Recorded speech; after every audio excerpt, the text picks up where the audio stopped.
Welcome to the Quantum Awakening podcast, where we invite you to embark on a profound exploration of conscious evolution, human transformation, DNA upgrades, and the harmonious fusion of science and spirituality. Guiding you through this enlightening journey are your dynamic hosts, Sharon Milne-Barber and Amanda Bowden. With their extensive knowledge and expertise, they will serve as your trusted leaders of knowledge. Sharon, with her deep spiritual insight and celestial race knowledge, will shed light on the mystical aspects of your existence.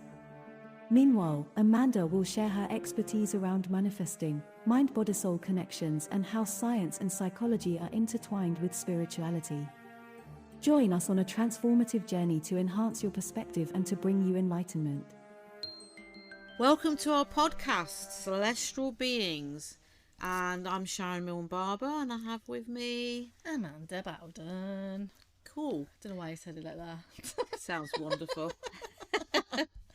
Anyway, we're here today to talk about celestial beings. I'm just going to kick off quickly, and then we'll have our usual chatters. If you've been listening to them, you'll understand the way we work. We bounce off each other with our thoughts and ideas and experiences. And guides popping in. Yeah. There's quite a few of them around us at the moment, so that'd be pretty cool. Well, I'm glad you can see them, because I can't. I just know. It's a knowing, which, yeah. Oh, that's cool. Yeah, cool. So I've got to start with the word celestial. What you're going to find on this journey is you might hear different phrases and terms used for beings that come from different planets, so physical and light beings. My terminology with my guides has been given celestial. They bring the word celestial forward because they're saying that every planet, every intelligent life form is from the celestial universe, the celestial stars, the physical planet. So it's just a terminology, to be honest. And there's different grades of celestial beings. So we're celestial beings in a 3D reality. And they exist up to the 12th dimension and beyond. So we're in the 3rd dimension. Beings are obviously, the word beings is because they're living beings in physical and light form. So the best way I always find to say this is when we die, our human essence, which is ethereal energy, goes back to the light. We leave our physical form. Some of the celestial beings in the universe are, as I've already said, 3D, 4D, 5D, 6, 7, 8, 9D physical beings, and they phrase themselves as multi-dimensional transcendent beings. Oh, that's changed. Yes, that's what was coming in the last book. Oh. So they can also use the word multi-dimensional transitional beings. They use the word, so they do use both. So multi-dimensional meaning, if you've listened to our timeline one podcast before this one, is they can exist in multi-dimensional dimensions. They can be physical, ethereal, they can transmute themselves into different things, and so on. So that, like in my language, would be like bilocate and trilocate and so on and so forth, like the sciencey bit. That's the good bringing that in, because I'm doing it from, I don't know what I'm doing it from. I'm doing it from a perspective, I guess, of what John. you know. Yeah. So these physical multi-dimensional transitional beings, as they progress through their ascension, they can, well, you need to go back to, which podcast was it? Architects of Humanity would be a good one. And we did one about guides as well, didn't we? Universal guides, who are they? So we go to season 1, episode 5, season 3, episode 1. There's a massive explanation about our guides on those two. So a light being is an ascended being that is in light, ethereal form with consciousness, intelligence, who can also create a physical form if they need to be seen by that. Transcendent is, it's almost like covering the ethereal side of themselves, the transcendent side, how they can change and elevate. Yeah, because we're sentient beings, which means we have, touch, sound, all the senses. Yeah. So we're partly there, but they've evolved further. So the transcendent is to do with the fact in the light, in the light consciousness, their senses aren't there anymore, as we know. Yeah. They just have a massive knowing. But the physical, multi-dimensional transcendent beings, That's it's a been a mouthful, mouthful, isn't it? They some of the species do have not exactly the same senses as us, but they have senses they use. And if you've ever worked in the spiritual work of light worker channeler, as always the old phrase medium on platform, they can bring smells, they use your senses to work with. Yeah. So, and it's all, to be quite honest, it's all terminology. It's just the way that we understand the language you use. So really. Amanda has a slightly different take, and what we also got to understand that the guides, these celestial guides we're working with, are at different levels, different perspectives, a different understanding. But they're trying to bring a universal language together for us to understand them by. Which it will eventually, because like we sit and talk about things, we learn from each other, and then they kind of fuse and intertwine with each other, don't they? So like for me, my understanding at this moment in time around celestial beings, as in like the manifesting course that I put, I call them a universal support team of guides, because they can come from anywhere in the universe. They speak in universal languages, The light language. Yeah, and so like for me, it all started with the numbers and things like that, because that's a universal language. But it's going into words now. And from my point of view and how I work with them, they're like a team. Like we've got like board members in your business and stuff. Yeah. And you can go, oh, actually, could you go and do this for me? Or maybe can you like give me some help and guidance with making a decision or something like that? And because that's what they do. Yeah. And they literally help us like that. But we have to ask. Yes. That is the key. Yes, we do. It's not handed to a plate on us. And sometimes that can be quite challenging, because you don't know what question to ask them. So that's when I'll go, right, actually, how can you help me right now with where I am to move forward? How can you best help? Because like you say, because they're dimensional, transcendent, or transitional beings. That's the ones. Yeah. They've already got the foresight before we can even see it, of like a bird's eye point of view, don't they? So they see everything that's going on. Yeah, so I look at it as in like conscious levels, because celestial beings from the metaphysical, what I call the side of things, have a higher outlook on things, whereas another reason I call them the universal support team of guides is because, like you said, they're not only metaphysical as in we can't touch them, or well, some people can see them, can't they? Yeah. But some, like myself, can't because of the way our eyes work and different things. But there's also the physical ones, and not only like as in the higher conscious levels, but also as in our team here who incarnate with us on Earth, which is kind of interesting. And that's my take on universal support team of guides. Yeah.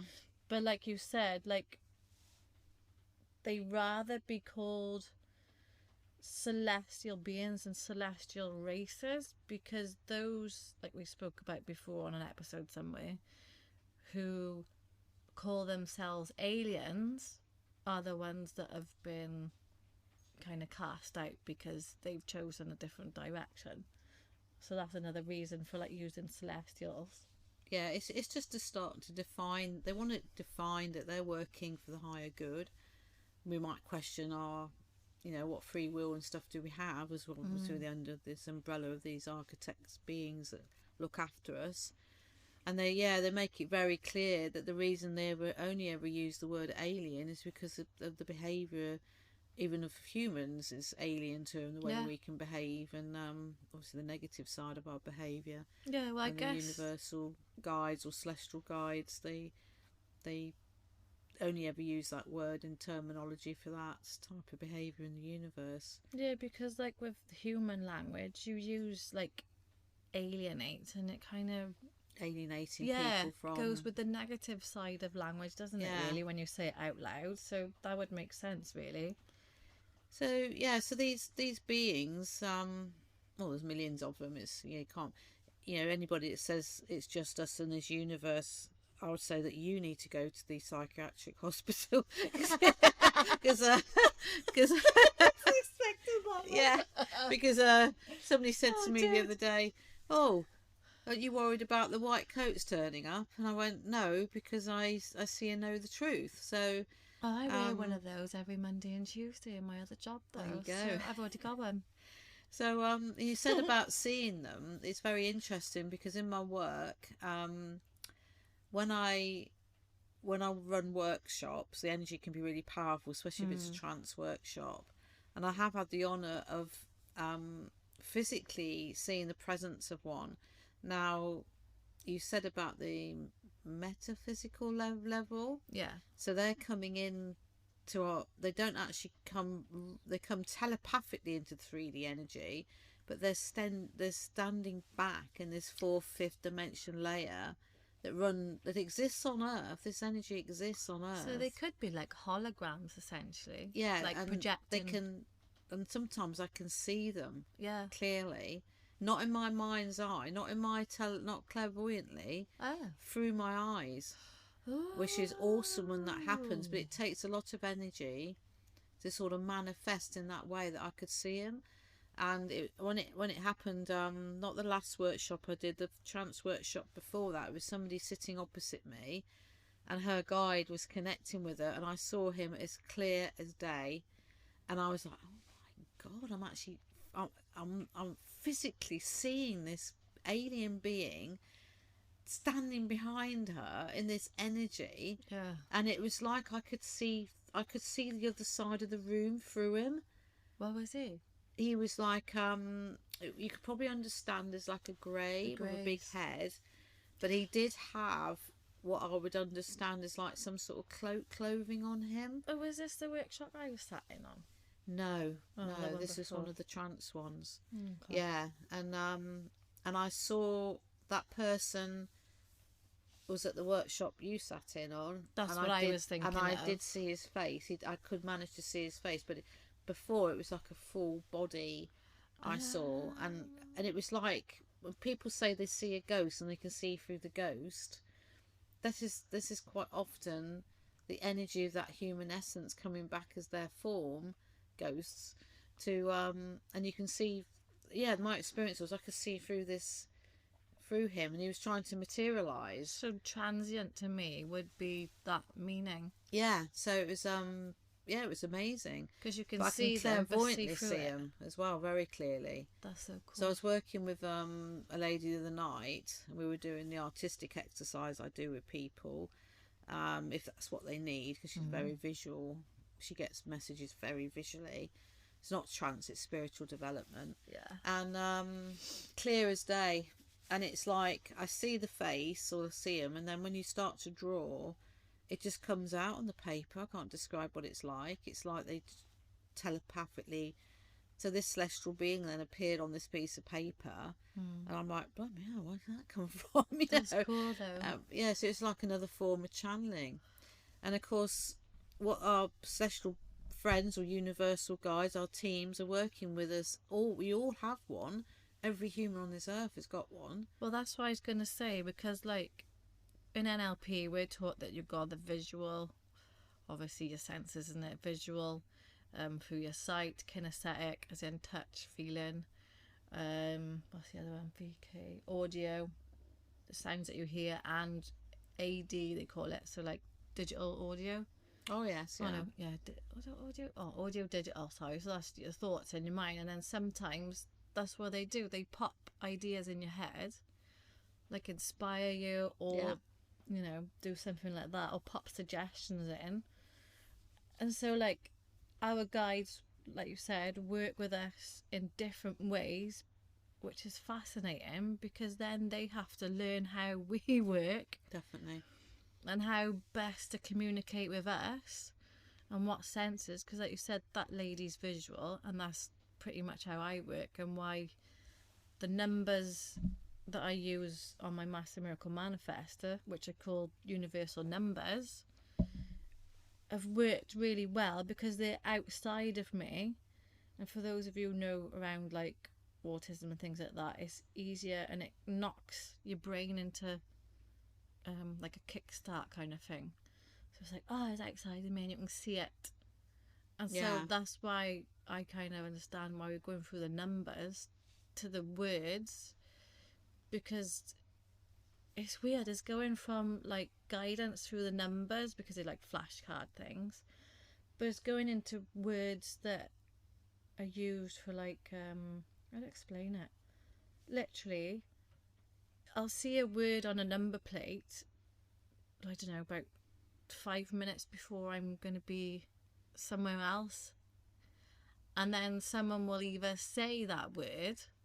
Oh, you said that's happened when we've got together. Yeah. It's like a confirmation that I'm in the right place at the right time. So it's like a transition. So they're giving you signs. So our celestial guides give us signs. If you go back to this, if you go back to your light worker training, for those of you that are healing or Reiki or whatever you do, there's always this conversation, or your guides will leave you signs. So my book, the Magic of Spirit, that tells you the type of signs they leave, and they can be feathers, it can be rainbows, numbers, there's loads of different signs. I can't think of them all at the moment, but we ask for them, so they leave them for us. So it's a way of communication. It's a very simple level, 3D level, but these are manifestations that they can create for us, and synchronicities that, but unfortunately we can ask for the signs, but we're not evolved enough to see them when they come, or ascended enough. So it's really, if you ask for a sign, so you're getting your confirmation. So I've got my number confirmation, number 66. That's and they still use it with me now. I have to be in a car. It's never anywhere else. It's in a car, and I see the number plate, and I then hear this voice. It's all going to be okay. So, like, worrying about my son, worrying about this, worrying about, it's more to do with my human life, I discover, rather than my spiritual work. And it's just a little sign they use. And our celestial guides are very highly ascended, but they will use the language we understand at our level. And as you ascend and become of higher understanding, they then start to elevate it, which is what we're experiencing. It's like reassurance, isn't it? So look out for the signs. The other thing which popped into my head while Amanda was talking was I've written a book called The Celestial Guardians of Earth, and it's got some of the main celestial beings that work with us as architects at the moment. But they also write about the 12 laws of the universe. And I've put that in a few of my books now, because they have a principle. So it's like, what do you call it when you have a code of practice, or values. So they've all got this underlying values, and they've put it into our 3D language, these 12 laws of the universe, for us to understand, and the principles they work by, which is what they want humanity to try and work by. Interesting. Yeah, because like I've been introduced into a couple of other laws that I didn't know existed, and they're not in the 12 law things though. So it's like the law of abundance, the law of miracles, and like going back to the Discovery, Star Trek Discovery, where they're not allowed to intervene on life on different planets. There's a law of non-interference, and like sometimes we as humans want to help other people, and sometimes it can be more of a hindrance. And So like learning to stand back, like you were saying earlier, can be really being hard. The observer. But we're it's their lesson, not ours. Yeah, and that can be quite hard, because you're like, as a starseed, you know, or whatever terminology you want to use, you know that you're here to help other people. Yeah. But at the same time, you learning to look after yourself as well. Yeah. Which is mad, but. And I had that conversation last night with a lovely lady who used to sit in my group. She dropped something off for me last night, and she said she missed the group because I had actually shut down for 6 months last year, apart from the odd bits of writing. And she really understood it, because she said, you know, sometimes when you give out so much, which you do when you're doing this work, this takes a lot of energy from us, doesn't it? And sometimes you just need to actually live your human life.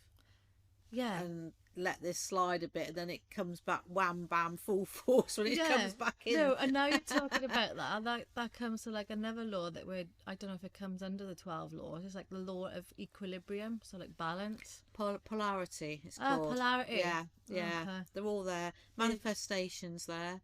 Yeah. They're all in it somewhere.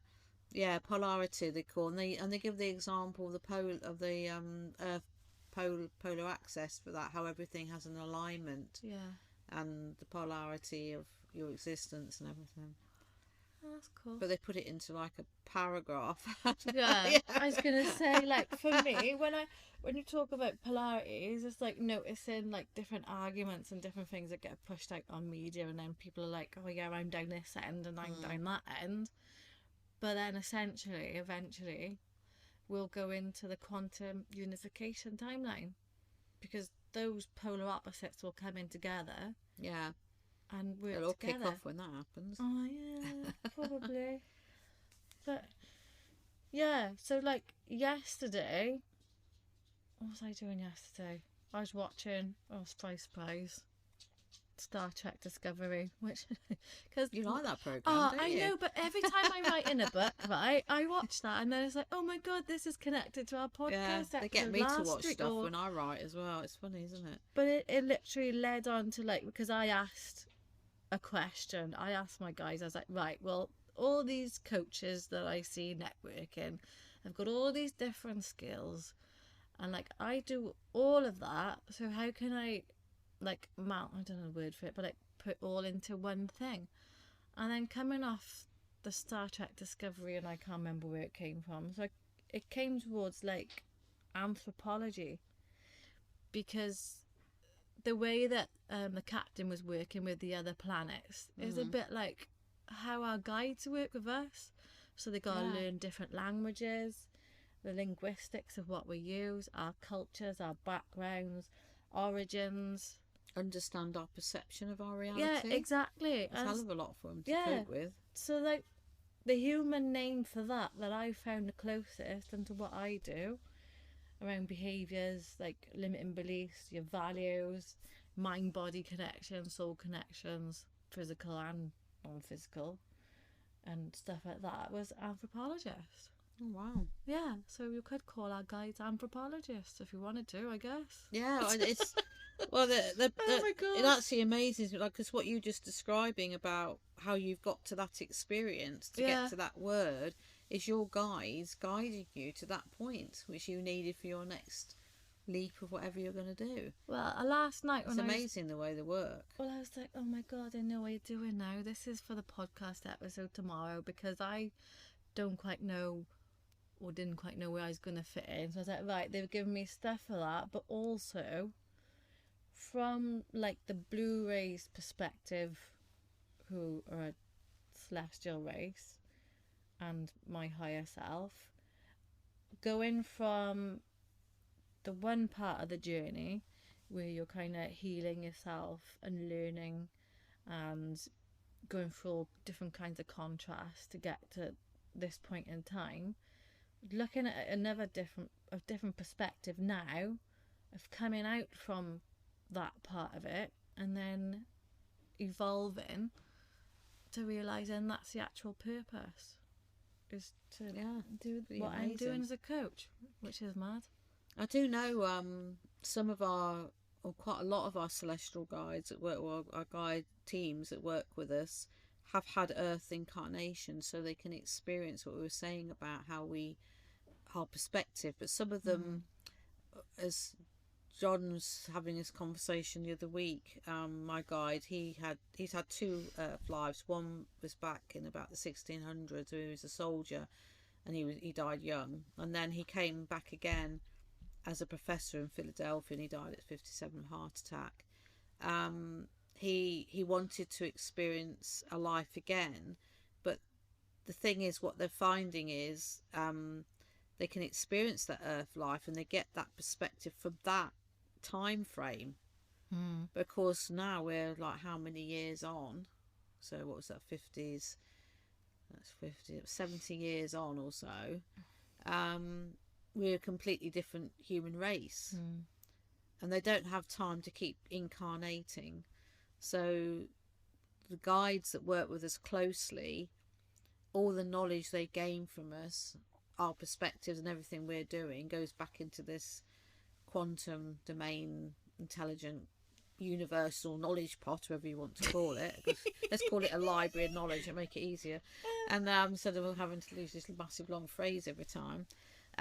So they can actually then tap into themselves, and they can tap into the experience of the human essence and actually connect to it in a way that they feel like they've lived that person's feelings and experiences. So they then get their new perspective on how we are at the moment without doing an incarnation. Yeah, only because you're saying that, I wrote down the name Nikola Tesla, because like he was this guy from the past who was being inspired by these celestial beings, but he didn't know at the time. Nah. And now what he invented. Yeah, and now the technology's being used now with the cars and the Wi-Fi, because that's what he was trying to do, was wireless technology. Except there are parts of technology that haven't come out yet, and using the energy in the ground. The electricity side of things, where you could pull it in from, you don't have to have power plants and stuff. No. He discovered that you can pull it from the energies around you, The 0 point energy. And it would have been free for everybody, but they've actually, I've been told by my guys, they have actually created it. Yeah, but it's not money. It'd have to be free. You can't charge for it. It's like it was an intelligence that was put in, again, like the nuclear was supposed to help humanity, not kill us. And this is another thing where, again, it was way ahead of its time. Like humanity wasn't ready for it. No, literally. And like if that technology had come out in that point, it would have meant a lot of beliefs would have been kind of trodden on at the same time, and a lot of things would have changed rapidly. I'm always shown gravity vehicles by my guides. This is going into the future. Cars, magnetics. All of this would go, and they would be run from the basis of some of this knowledge, which was over 100 years ago, which was already here and there. And so they would be pulling the energy in to run these vehicles without any fuel and whatever, but it's there already. And some of the, if they actually look at the UFOs which they've managed to capture over time, a lot of them are using this type of technology, but it'd be in a form they wouldn't yet understand on Earth. Yeah, because it's like magnetics, because everything's energy. Even traveling through the universe, there's different energy sources way beyond our understanding, and a lot of the technology of the starships is using this energy. They're not filling themselves up with petrol before they leave. They're self-propelling themselves through space. Yeah, and also from what I know around the starships is that they call them arcs or something, and then the beings that go in there, because their DNA is connected with the ship, only them can open it. Ooh, which is kind of cool. Because they do they call them. So, I wrote about it in my last book. It's like fascinating. It's really sci-fi. It really does my head in, some of the things that they channel to me. I'm like trying to get the words. So they showed me this starship which they go into. Yeah. And it's a level of energy, and so the starship would appear solid, and up it goes. ready to for its journey. Within that starship are beings from different races from the universe, celestial beings, or what to call them, and they then create a unison space within that starship. They can all thrive and live together and be together, and then it's a something colic state it goes into. That's and so it's almost like the ship's alive, the physical bit of the ship is alive, and it changes and holds within it this space for them to thrive, and then the outer changes into this state of being. So as it travels through the universe, and it's going to counteract many different levels of energy, all sorts of things, it copes with it, and the inside stays the same and the outside takes the brunt of everything and adapts and evolves. So it's biological technology. Yeah, it's amazing. And that's how they can also create it so we see everything as solid, like solid metal, solid this. The material this is made out of, because there is actually a physical material to it. With mind, you can tap it, and with your mind control, so the biological makes sense. Yeah. With your mind control, you can then see through this into space where you're your going. DNA that so they don't have windows. No. They can tap to see out. Do you know what I've got in my head when you're saying this? Though, you ever seen that old film? Is it like The Navigator or something? Where he goes into the ship and the steps, they were like liquid blobs, and then when he steps up, they turn into solid parts. And yeah, the ship it's what shape it's. shifts. That's quite amazing then for that. Yeah, yeah, that's what it's popped like. in my head. And when people explain UFOs and they're seeing them, I saw somebody draw something the other day like a rotating shape. They're trying to describe it. It's because our 3D eyes look at this energy of this spaceship, these UFOs we see, and they are literally changing in our atmosphere like this. It's almost like you say, like a blob almost. So our 3D eyes are seeing this as this thing moving around, but it's the energy of the ship, you know. Did you know why that is? No. Because our eyes are limited to the 7 colours, is it, within the electromagnetic spectrum. So they're working outside of that because it's 0 point energy, but they're still working with the energy of magnetics. Wow. And they're coming into an atmosphere. So these ships can adapt to any. Well, hang on a minute. Not everything they're saying, but they can adapt to many different atmospheres, and and not every. And when they come into our atmosphere, we actually can have them out there now. I was going to say they already do. This is why most of us cannot see them. No, but there might be the odd person who has some sort of physical thing different to them that actually looks up and sees. Now you might think I'm really crazy about this. I've gone out there at night and I've get this, oh, we're here. Yeah. And I'm looking up and I'm thinking, where? And they're going, well, we're here. We're here. And I just get this voice saying, we're here. And so they're there. They're up in the atmosphere, you know, and it's like, and I'm going, okay, that's nice. You know, just come for another. Trying to come in for a cup of tea, yeah. guys. When are you going to come down, or you're not ready for us yet? Have you got any hands to pick a cup up with? But some of our celestial guides, oh, dude, as well as telepathically connecting with us from distance, they actually are out there in starships as well. Yeah. So, but this is why some of our governments know this, and it could be partially the reasons to why wars start, because they've got technology that other countries know about, but we as civilians might not know. So that's why Hitler was so interested in UFOs. And they were working on it. He spent a lot of money. Well, Hitler, wasn't it? It went back to the Asperger's kind of thing, because that's connected. Well, because for me anyway, Asperger's is connected to blue rays, and just because of how our mindsets work. Yeah. And so he wanted to create a perfect race with the Pleiadian kind of outlook. So he had the blonde hair, the blue eyes, and he wanted to try and recreate that. So he just went down the wrong way. He started off in the best intention, but it went the wrong way.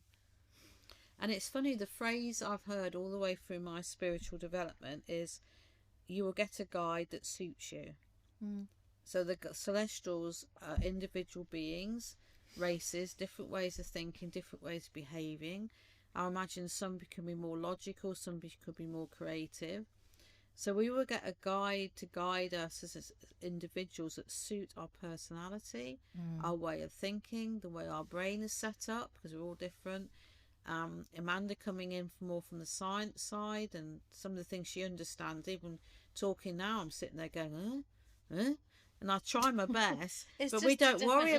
We don't worry about it, do we? Because we just gel and we get to the point eventually. But if you notice, I'll say the one thing and how I notice and it, then and you say it, and it's the same thing, but just said in a different way. So the way okay, thanks, John. The way we've been. I just say that the reason we've been brought together to work like this on these podcasts is because we are a different way of thinking. Yeah. Like left brain, right brain, creative, logical. The way you have to have everything in box or whatever, and I don't. I'm like Miss Random, and we can like almost opposites, but we get on really well. Yeah, which is why, like, I was trying to explain to someone like how can we best work together, and they was like, well, generally, you know, like you're more creative, you're generally the one who starts things, and I'm generally like with the podcast, isn't it? Like, you know, you drive number it forward. 3 is doing, I don't know what you call it, producing or editing. Yeah. And then the end part comes to me, so I'm like the finish upper. Yeah. So you're like the starter, and I've got I'm the middleman. Yeah.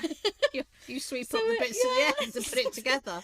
And all parts. Oh my God, it makes all sense. parts are just as important as the other. Yeah. Because it creates the finished product, which you're listening to. Yeah. And then like we was on about like celestial beings, and they'll come in and work with us differently. So like sometimes when the message is not getting through to us, we have like physical people that come into our lives, and then they'll get this message and it'll keep repeating, and you're like, well, why am I getting this again? Oh my God. And I'm like, okay, I'm listening, I'm doing it now.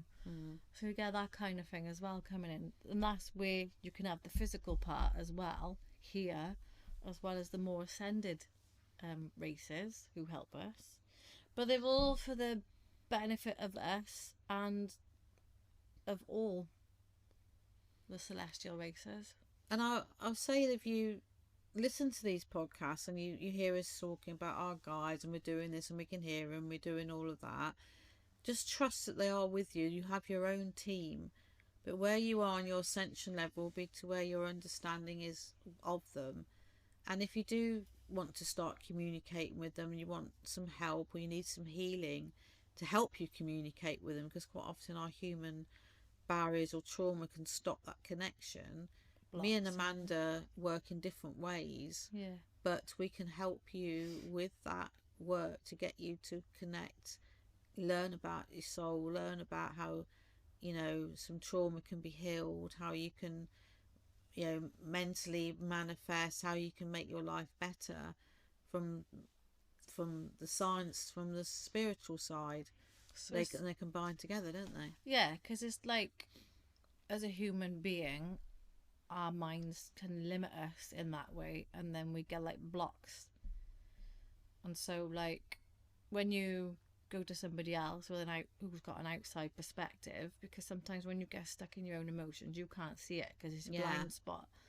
So if you go to somebody else who's had like experience, been trained like ourselves, and we just come in then and work with you the best way that works for you from what we know. Yeah, you've trained, haven't you? You've trained in stuff. You've got bits of paper. I'm literally, all mine comes from my guides. Whatever I do, I just facilitate what they'll bring forward, what that person needs. Yeah. So it's like they are my doctors, nurses, counsellors, basically. Because I know when I was doing the mediumship and I used to do readings, I felt most of the time I was like a counsellor. Yeah. And never had any training it. And eventually the guy said, well, this is what we do. You know, your message and your reading is clearing. People suddenly will start talking about stuff. I used to hear this voice. I had one lady come to me once for a reading, so a few years ago, and she literally just offloaded for a whole hour. And I wasn't getting a chance to get, and I just heard this voice say, let this lady speak. She needs to, because she hasn't had anywhere else to do it. And then she went out that door and was like, oh, I feel a lot better. Yeah. And then, because then what you have to then do as a light worker channel is you have to learn to protect yourself from the energy they've just released, because obviously you don't want to absorb it. So then you learn to give it over. So even in everyday life, if you've got a friend that rings you up or I offload on Amanda about something that was bothering me this morning, you or the vice versa, you just learn to give over that energy, send love to it, and give over to your guides that energy, so you don't get swamped with other people's negativity. Funny thing is, being an empath and all that jazz, and then going to people, this is something I've learned. So this is what I've put up actually as one of my coaching things right now. We was chatting about talking therapies, where someone can come to me for an hour and use that time at their leisure of what they want to use it for, like maybe as offloading, might be that they want some clarity around something, might be some guidance, might just be the fact that they want a private, sit in just to chat about something that they're going through, and they're like, what the hell is this? This is so weird, I don't know what's going on, can you help me out? Because we've already been there and done it. So it's that kind of thing as well. But then, like, going back to the celestial guides though, and you was on about like what they do, like as in, like for me, I've been writing on sticky notes and putting them up on my bedroom wall, the different roles that they've got in my team. So I've been learning roles. That's good. So I've asked them, and then like, so Alan, who was the first one that came in, like, oh my god, about 10 years ago maybe, he's my gatekeeper. But he's also like what we would know as a counsellor. So if my thoughts out of line, he's like, Mike. And they'll have similar roles back where they exist. Is it? Yeah. Sometimes they bring forward. When I used to do readings, when I used to get the human essence that had taken their own lives, I would sometimes be having a conversation with them, like, what are you doing now? In my head, and they'd be saying, well, actually I'm helping people come over from the earth who have taken their own lives, because I have now an understanding of it, so I help them transmute back into their existence, because it carries lots of trauma with it.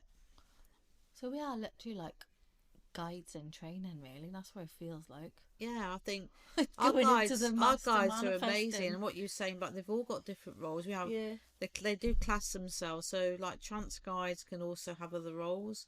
If you're doing mediumship development, that guide could have another role. I've got healing guides.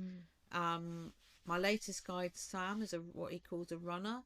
So when my other guides aren't connected with me, and I'm doing everyday stuff, he's there just in case I need something or some support. As soon as they know I'm doing any work. How do they run though? In my head, I'm like a little piece of light going like. Well, they're just connected, and they'll be like, right, John, get your diary. She's starting a trance in half an hour of time. Get yourself ready. And then he'll be going, Mary, come on down. It's nearly time. So it's like that. It's like, and then, and we're very fortunate that, well, I am anyway, just through my work, that I can actually, from a knowing, just know who they are now. But that is because I've had to do this to teach what I know. So a lot of people won't actually experience that, and the amount of people say to me, I wish I could connect like you.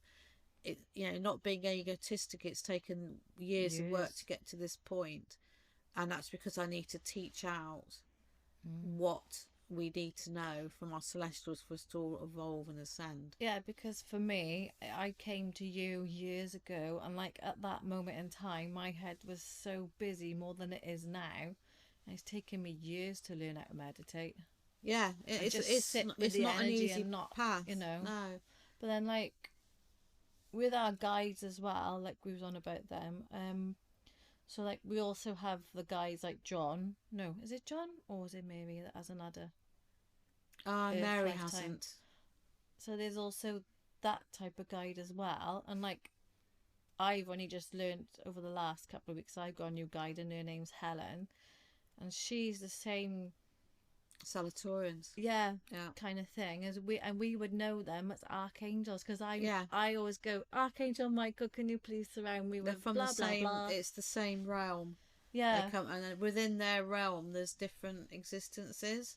So yeah, the archangels, which would be like Michael, well, how many there are now I don't know, but what do you think? can we ask John a question? Yes, Is that okay? yeah, we're finished soon, so Okay. we allow that. Can we ask John, what's Archangel Michael's name as a well, I can't pronounce the race. Salatorian. Yeah, would he know that? They're not really named as we'd understand it. So within the hierarchy, all forms of beings have a hierarchy. They can work in unison, but they will work as individuals as well, and they work for the good of all. And within that hierarchy, are more highly, so he's in the 10th dimension, and the hierarchy within the Salatorians can touch into the 11th dimension. So the archangels, as we understand them, are come from Christianity, more elevated than John and Mary in their knowledge and their understanding. Very highly ascended beings. They're very multifaceted, transcendent, which means they can be in thousands of places at once. That's fascinating. Giving help process. John has that capability, he's saying, but he functions more as a more focused, like with me, someone somewhere else, and other beings. Yeah, he doesn't. He's choosing to work. It's almost like he's gathering the knowledge. They know the knowledge, the archangels, so they're more in tune to the quantum source. That's cool. They've been given. They work in light colours, not in names. They're seen as in colours, and they can also be known as Ray. Oh my god. Does that make sense? Yeah, it does, because Archangel Michael is connected to blue. Right, so they're connected with what we understand as the Ray race, but again, a very highly ascended. And we have put the human face and name to them. Yeah, because it's come from Christianity. So they don't have. They can't say to us, "Oh, her name's Fred," or the nearest John's ever said about his name, and it's, I wrote it down somewhere. It's like Baccarat, and I had to say it in such a weird way. But he can't get his name into our language, and they said it's more of a knowing. It's more, they know each other. Yeah, they don't have to be labelled. They know that's John. They know that's Mary. They know the feeling as well. And if you remember the video when Mary did one of her first things with us in trance, and you said, I listened back on. You said, "What's your name?" Yeah. And it was just came about as a joke. She said, "Oh, just call me Mary." Ha ha ha. And we said, "Well, let's call her Mary," because when we put that out to the 3D people, it's something we I can't say, with them. "Oh, I've got a light being here from Salatorian." No, they won't know the hell I'm talking about, but they can relate to Mary and John. Yeah, because our brains can handle that. Yeah, so it's all to do with it's a bit of a play with words and things, to be honest. That's and our celestial beings will work with us in all different levels to get the message across. They have to, because we're actually, the human race is ascending, but we're all still at so many different levels of understanding still. Yeah. So do we think that's the what else can we say about them?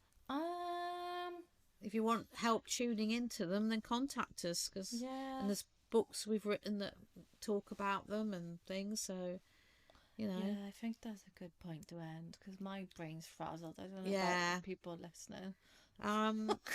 You know, so yeah, you can contact me on Sharon@bengalrose.co.uk. And you can find me on amandaandburden.co.uk. If you want to know more about quantum trance healing and what I do with that, you can go to my new site, quantumtrancehealing.co.uk.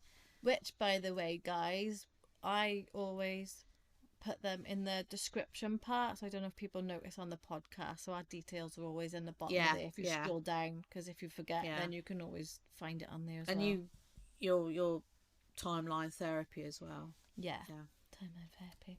Cool. Well, that's the end of season 3, guys. On our, we should be back in the winter with a new one. Amanda doesn't know about this yet but my guys have told me. Oh my god, is that why they keep showing me December date? Yeah. Oh, fudgeheads. I was like, what's that? Actually, it's probably October, November, and then it go out, Yeah, and so watch out. The first week of December. And we might have the odd surprise one as well, because they like to do that, don't they? Well, yeah, there are like 2 things that I might want to try you see. out. Yeah, okay, so that's cool. See. We might even do a trance one, who knows? More. Yeah. Okay, well, you all take care. Hope you enjoy. Take what you can from it, as always. Sending you much love. Bye for now. Bye.